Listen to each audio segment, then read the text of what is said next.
Siapa pion siapa dalang dalam pemberitaan hoaks? Pekanbaru, Riau, dimensitv-news.com. Polemik pemberitaan dugaan skandal mafia BBM subsidi di Pulau Rupat, Bengkalis, Riau, terus berlanjut.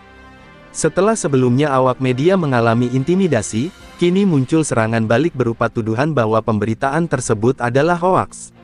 Lebih jauh lagi, fitnah personal turut diarahkan kepada jurnalis tersebut, dengan menyeret isu penyakit serta masalah pribadi yang tidak relevan dengan kasus. Merasa nama baik dan profesinya dilecehkan, pihak media pun mengambil langkah hukum. Sri Imelda, Bendahara Umum Aliansi Media Indonesia (AMI), bersama rekannya Sukma dan Rahmawati, resmi melaporkan kasus ini ke Polda Riau pada Kamis tanggal 28 Agustus tahun 2025.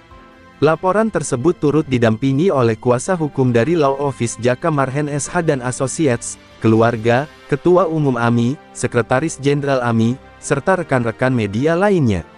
Kami dari Aliansi Media Indonesia (AMI) meminta Polda Riau menindaklanjuti laporan ini.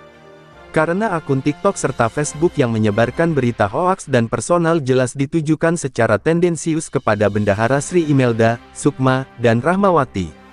Kami menilai tuduhan berita hoaks yang dilayangkan justru merupakan bentuk serangan terhadap kebebasan pers. Wartawan mencari berita, bukan mengcounter berita. Hal ini sejalan dengan amanah yang terdapat dalam Undang-Undang Pers sebagai kitab wartawan dalam menjalankan profesinya. Bagi media yang tidak memiliki badan hukum, kami tidak akan memberikan hak jawab. Namun bagi media resmi berbadan hukum, hak jawab tetap kami lakukan hal tersebut sesuai Undang-Undang Pers, tegas Ismail, Ketua Umum AMI usai membuat laporan. Ia menambahkan, bahwa AMI mengecam tindakan jurnalis yang mengkriminalisasi sesama jurnalis dan permasalahan ini harus tuntas secara hukum tanpa ada kata damai. Sekjen AMI, Idam Lanun, juga menyampaikan dukungan penuh terhadap Sri Imelda. Kami menegaskan bahwa pemberitaan harus menjunjung kode etik jurnalistik. Saya akan mendampingi secara langsung Ibu Sri Imelda, Sukma, dan Rahmawati, dari awal hingga akhir proses hukum ini berlangsung, dan tuntas secara hukum yang berlaku di NKRI, ujarnya. Hal senada disampaikan oleh keluarga. Feby Antoni, mewakili pihak keluarga Sri Imelda, menegaskan bahwa tidak ada ruang damai dalam kasus ini. Pemberitaan fitnah ini sudah jauh dari norma jurnalistik. Tidak ada kata damai bagi pelaku, tegasnya. Tim kuasa hukum menyampaikan bahwa dalam melakukan peliputan berita klien kami, Sri Imelda, Sukma, dan Rahmawati tetap berpedoman pada etika jurnalistik.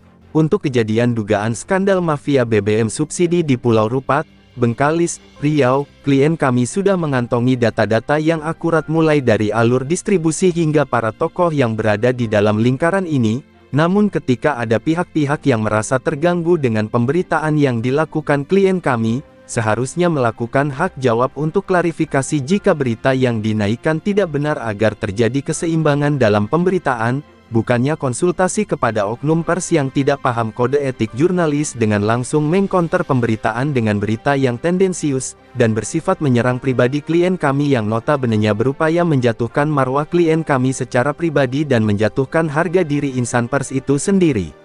Kami tim kuasa hukum menempuh jalur hukum untuk melaporkan seluruh media, akun medsos baik TikTok maupun Facebook dan lain-lain yang diduga melakukan kriminalisasi terhadap klien kami tanpa terkecuali, hingga tuntas, dan klien kami juga akan sesegera mungkin akan melaporkan dugaan skandal mafia BBM subsidi di Pulau Rupat, Bengkalis, Riau, kepada pihak-pihak yang berkepentingan dengan hal tersebut baik kepolisian ataupun BUMN yang memiliki kewenangan terhadap permasalahan tersebut, tutup Jaka Marhen SH.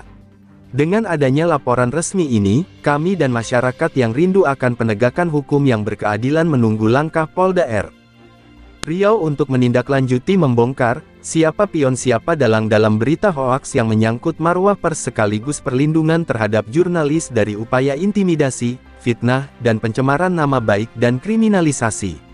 Liputan, Dopenius Gulo, Kepala Perwakilan Wilayah Provinsi Riau, mengabarkan untuk dimensitv-news.com, inspirasi membangun daerah.